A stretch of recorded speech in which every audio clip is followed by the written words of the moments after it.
রাত্রেবেলা আমরা পৌঁছে গেছি এখানে অমৃতসরে মোটামুটি 2টোর দিকে। তারপরে এই রুমটা আমরা নিয়ে নিয়েছি। আজকে সকাল থেকে বেরানোর প্ল্যানিং ছিল, কিন্তু সবাই এত টায়ার্ড হয়ে গেছে, ঘুম থেকে উঠতে খাওয়া দাওয়া করতে দেরি হয়ে গেছে, সেই জন্য এখন আর কোথাও যাওয়া হচ্ছে না। এই বেলাটা রেস্ট করা হবে, খাওয়া দাওয়া করে দুপুরবেলা তারপরে ইভিনিংয়ের দিকে বেরানো হবে, এরকমই প্ল্যান হয়েছে। তো দেখা যাক কি হয়, যখন যাওয়া হবে তখন আবার তোমাদের সাথে কথা বলবো।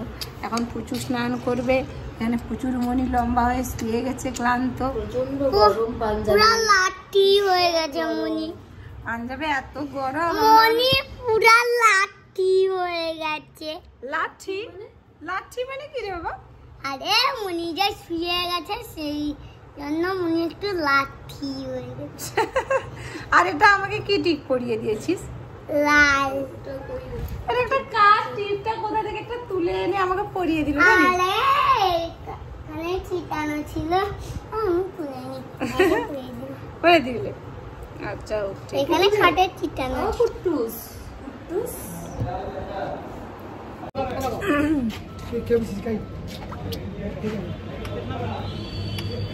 কিছু বল।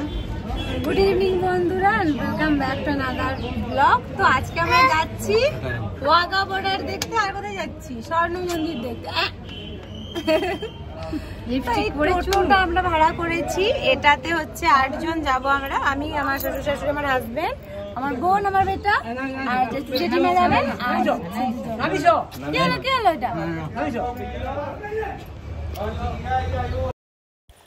তো টোটোতে উঠে আমরা ওয়াঘা বর্ডারের দিকে যাচ্ছিলাম। যেতে যেতে একটা জিনিস দেখলাম, এখানে পাঞ্জাবে রাস্তায় রাস্তায় এইরকম শরবত নিয়ে ওনারা দাঁড়িয়ে থাকেন।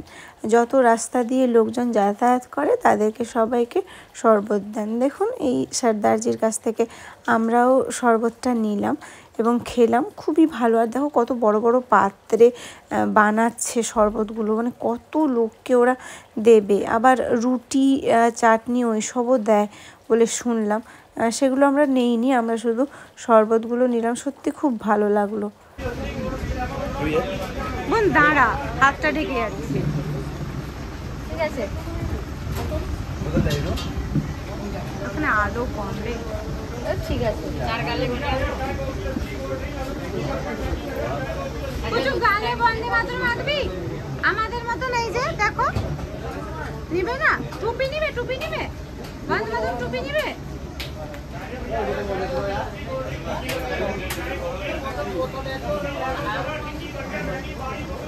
आपको दिए ओके। अब वो ब्लू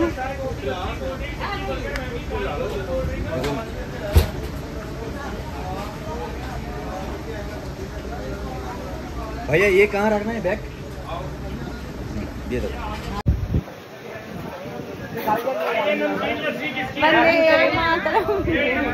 ভালো হয়েছে রে।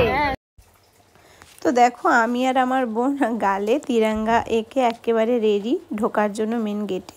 তো এইখানে এই ব্যারিকেডটা জাস্ট খুললো, দিতেই আমরা সবাই একে একে ঢুকে এলাম ভেতরে। আর আমরা দুজনেই শুধু গালে এঁকেছি, ওরা আর কেউ গালে আঁকেনি, মানে আমার বেটাও আঁকলো না।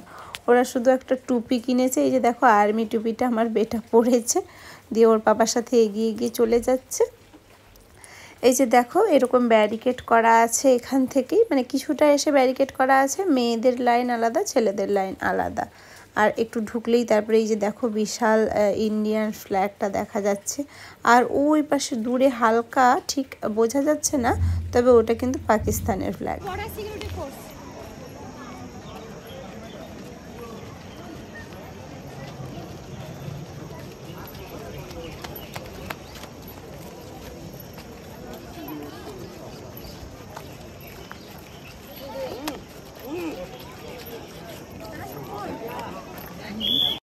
তো দেখো বন্ধুরা, আমরা ভেতরে একেবারে ঢুকে গেছি এবং গ্যালারির ওইখানে সবাই কিছুজন বসেছে, কিছুজন দাঁড়িয়েছে এরকমভাবে। তবে একটা জিনিস, এখানে গরমও প্রচুর আর মানে রোদের তাপও প্রচুর। এখানে ভেতরটায় অ্যানাউন্স করেই দিয়েছিল যে জলের বোতল, খাবার, যে যা সমস্ত কিছু ভেতরে ক্যারি করতে। ভেতরে বিশেষ আসছে না, কোল্ড ড্রিঙ্কস আইসক্রিম আসছে, তবে জলের বোতল খুব কম আসছে, এলে কিনে নিতে হবে।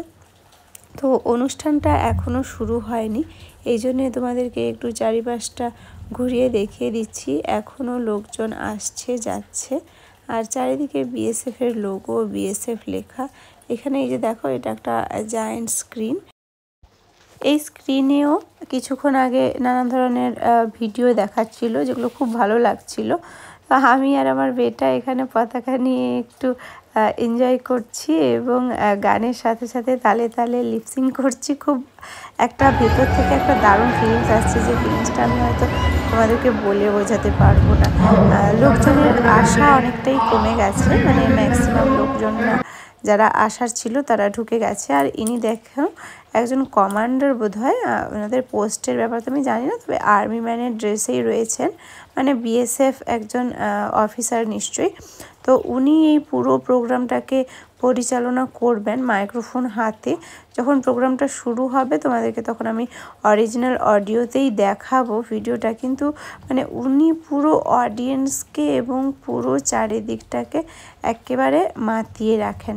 এটাই হচ্ছে ওয়াঘা বর্ডার, যেটা হচ্ছে পাকিস্তান এবং হিন্দুস্তান, মানে ভারতবর্ষ আমাদের, তার বর্ডার। এখানে এই প্রোগ্রামটা নাকি প্রত্যেক দিনই হয়, মানে সকালবেলা পতাকাটা উত্তোলন করা হয়, ফ্ল্যাগ হোস্টিং হয়, আর এই প্রোগ্রামটার মাধ্যমে আবার পতাকাটা নামিয়ে নিয়ে সুন্দর করে ভাঁজ করে যেরকম রেখে দেওয়ার নিয়ম আছে তাদের, সেরকমভাবে ওনারা করেন।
তো বন্ধুরা, প্রোগ্রাম শেষ করে আমরা বেরিয়ে এলাম ওখান থেকে। এরপরে আমরা চলে যাব হচ্ছে গিয়ে স্বর্ণ মন্দির। তো সন্ধে সন্ধে হয়ে এসছে বেশ অনেকটাই, ওখানে যেতে মনে হচ্ছে একেবারে সন্ধেই হয়ে যাবে। এই টোটোটা আমাদেরকে ওই আমাদের স্বর্ণ মন্দিরের সামনে পর্যন্তই ছেড়ে দেবে, সেরকমই কন্ট্রাক্ট রয়েছে আমাদের সাথে। তারপরে ওখানে আমরা দেখে টেকে আমাদেরকে আবার একটা অন্য গাড়ি করতে হবে। এই আর আমাদের সাথে দাঁড়াবে না, কেননা সত্যিই তো ওখানে দর্শন করতে কতটা টাইম লাগবে না লাগবে সেটাও তো বুঝতে পারছি না। তো চলো ঝটপট যাই। স্বর্ণ মন্দির দেখার জন্য সত্যি কিন্তু অনেকটাই এক্সাইটেড লাগছে।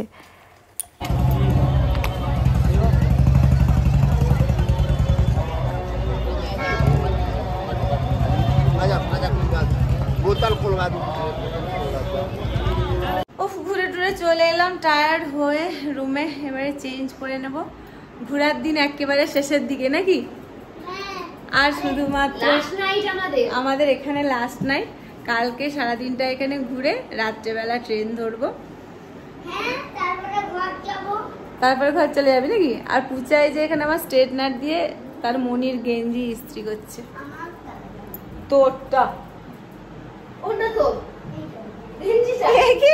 গাদা নাকি গো, নিজের গেঞ্জি চিনে না। তো বন্ধুরা ট্যুরটা সত্যি খুব ভালো কাটলো, ভালো খারাপ মিলেই কাটলো অবশ্য, শুধু ভালো কাটলো সেটা বলাটা ঠিক নয়। হ্যাঁ, যেমন হয় সব কিছুরই। তো ভালো লাগছিল, মন খারাপও লাগছে যে ট্যুরে আসবো আসবো আসবো, ট্যুর শেষ। তো যাই হোক, আজকের মতন এই ব্লগ ভিডিওটা এখানেই শেষ করছি। অনেক এক্সাইটেড ছিলাম, আসবো, এই করব সেই করব। কিছু করতে পেরেছি, কিছু করতে পারিনি, ওরকম মিলেমিশেই হয়েছে, কিছু করার নেই। তো আজকের মতন ব্লগ ভিডিওটা এখানেই শেষ করছি। নেক্সট দিন আবার একটা ব্লগ ভিডিও তোমাদের সবার সাথে দেখা হবে। ততক্ষণের জন্য ভালো থেকো, সুস্থ থেকো, গুড নাইট, টাটা।